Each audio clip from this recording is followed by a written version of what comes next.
Are you ready for a fifth line day? The 33 in the line 5 is called timing. This is the secret to everything. It's all about timing. Everything is about timing.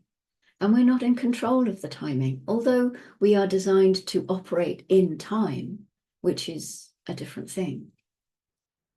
In the exaltation, we have, as important as the timing itself is the ability to keep secret one's intentions until the appropriate moment. The ability to keep one's intention secret.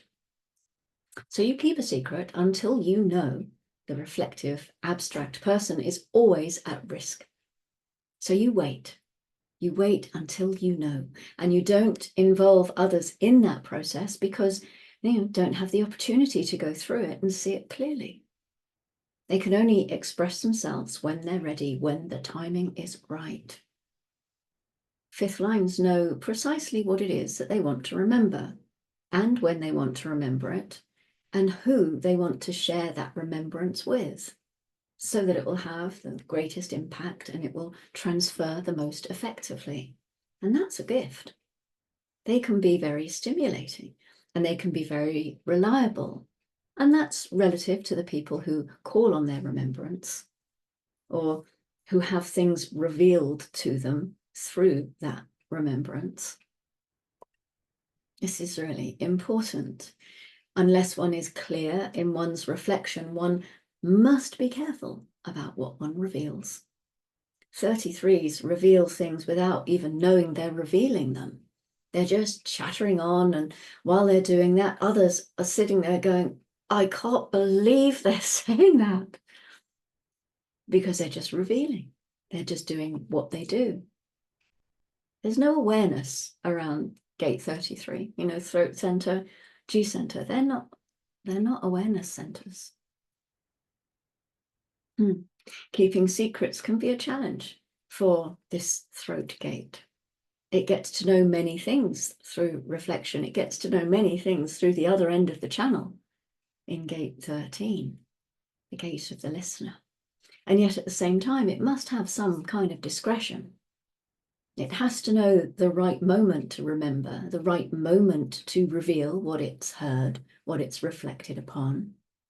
And as a fifth line, a line of projection, they're going to get projected on either that they are manipulators because of what they know, or that they're wonderful because of the information that they have to share. In the detriment, we have the tendency to want others to participate in the selection of the timing, which can lead to confusion. Without a sense for timing, letting others in on the secret prematurely with resulting confusion. So everybody projects on the 33.5 that they've got a secret. They know something, and that something should be shared. This is collective. The exalted 33.5 never lets on, even if it's obviously confronted with the fact that other people are projecting onto it that it knows something. But when you get to the detriment, you want other people to share in the timing. You want to tell them, yeah, this is the right time to let your secret out. I'm going to tell you now. And they're projecting onto you that you have something to say, and you let them know that you've got something to say. So, it all works and it all gets a bit confusing and messy. Timing is the most important thing of all. And this is a projector gate, remember, so it has to be recognized, it has to be invited. The remembrance in that sense always has to be called out. One of the things to recognize about the nature of all fifth lines is that they are deeply related to this question of timing. Whatever gate you've got a fifth line in, this is the same thing. It will make up part of that flavor of that gate. It's that genetic continuity thing again. This line really personifies its name. It's the line of timing. So imagine, as a scenario to illustrate this, that you are reflecting on how you experience your work. And you recognize as you reflect each day at the end of your work that actually you don't like your job. Day by day, each reflection brings you closer to that point where you're really clear about that. This is not the work for me. I have reflected on it and I'm clear about it. And then at the moment that you're truly clear, according to your own inner authority, you can quit your job, but only at that moment. And that is the exalted. The detriment works in a slightly different way, because there'll be this ongoing process of reflection about the quality of the workplace and the fact that you do not like it. And then you start talking to somebody that you work with and you say to them, do you know, I don't really like this job. I'm thinking maybe it's not for me. Maybe I should be doing something else. I wonder, maybe I'll just leave. And in that moment of seeking out somebody else's reflection and somebody else's sort of input into the timing, then the experience, the guidance around that, it brings in possibilities for something else to happen. Maybe that person you're sharing with, maybe they've got a friend who's got their eye on your job. So they go to the boss and they let the boss know that you're thinking of leaving because you're really not happy. You don't like the job. You don't like the office, whatever it is they're going to say to the boss. Meanwhile, you go home and your reflective process is still moving on. And you realize that actually you do quite like your job. Maybe you're emotional, you were down on your wave and you just had a few bad days.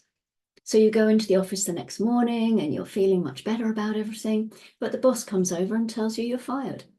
Yeah, he doesn't want somebody working in the office who isn't enjoying it, who doesn't like the atmosphere, whatever it is. So there are some people who will always let others in because that is their mechanic. And sometimes it will be very confusing, and sometimes that confusion will work its way through. So it's not about whether this is good or bad, never. That's not ever part of the makeup of this. It's just really about recognizing that there is a mechanic. And within that mechanic, there's recognition. There's being able to come to grips with yourself, really, with recognizing that it's a mechanic and you have a place within that. If you are somebody that cannot get to the point where you have the right timing, and you know that that timing is going to be disturbed by others, well, at least you can see the process that is unfolding. And you can see within that what is correct for you. So it's not about changing it necessarily. It's about recognizing what is correct for you. And within that, then it's what you can surrender to.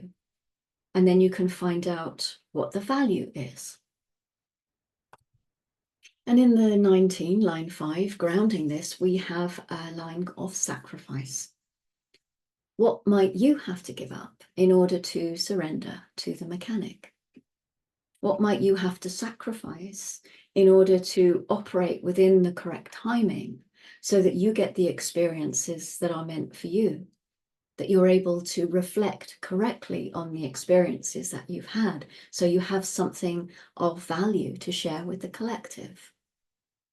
What might you end up sacrificing if you don't operate within the correct timing? The moon. The moon is still in the throat gate 56. This is the gate of stimulation, the wanderer, the storyteller, weaving together the experiences of the collective in order to share them and make sense of the past. And then the moon moves into the throat gate 31 at 1557. This is the gate of influence. This was our last sun gate, wasn't it? No, it's our next sun. It was our last sun gate. It was. I've been looking at the two of these together. We've been through the 31 already, so we're aware of this gate of influence, this logical throat gate, communicating its vision for a new direction. We know that it's in the leadership channel and that it's a projected channel. And we know that it will automatically lead in its process to gate 33. So the moon moves into gate 33 at 2:42 tomorrow morning. We know all about this. This is the gate of privacy. This is our current sun gate, here and now. So we have a feel for the focus that the moon is bringing to retreat and reflection. That's our weather for today. Thank you very much for joining me. I will see you tomorrow when we are in the last line of the 33rd gate, which means that we're in the last line of this quarter of civilization. We move into a new quarter, a new gate after that. So I look forward to seeing you tomorrow. Thank you very much for your company. Go gently.